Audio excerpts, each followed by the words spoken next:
Start করছি।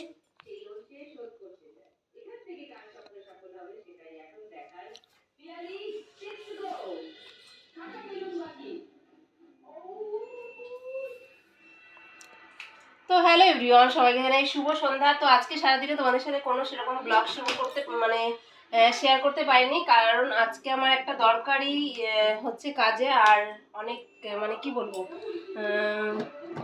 তোমাদের সাথে সেই ভিডিওটা অবশ্যই কালকে শেয়ার করব। আজকে আমি হচ্ছে গিয়ে শেয়ার করতে পারছি না। আজকে হচ্ছে নারী দিবস, আর আমার জীবনের একটা স্পেশাল দিনও ছিল সেটা। তো সেগুলো তোমাদের সাথে কালকে শেয়ার করব। তো এখন হচ্ছে সন্ধ্যাবেলায় বর বললো আজকে নারী দিবস, চলো তোমাকে একটু ঘুরিয়ে নিয়ে আসি। এমনি তো ছুটি ছাটা সেরকম থাকেও না, আর হচ্ছে ঘুরতেও বেরোতে পারি না, তাই একটু হচ্ছে যাব বাইরে। চলো সঙ্গে তোমরাও থাকো, যে একটু যাই ঘুরে আসি। আর সারাদিন পরে এই জাস্ট একটু আগে বাড়িতে এসলাম, এসে খাওয়া দাওয়া করে এখন হচ্ছে রেডি হয়ে নিলাম। রেডি হয়ে এখন যাব হচ্ছে তিনজনে মিলে ঘুরতে, ছেলে আমি বর তিনজনে। তো একটু যাব মাসি শাশুড়ি বাড়ির দিকে, এই আর কি। তো চলো তোমাদের সাথে পুরো ব্লগটা শেয়ার করব, আশা করি তোমাদেরও খুব ভালো লাগবে।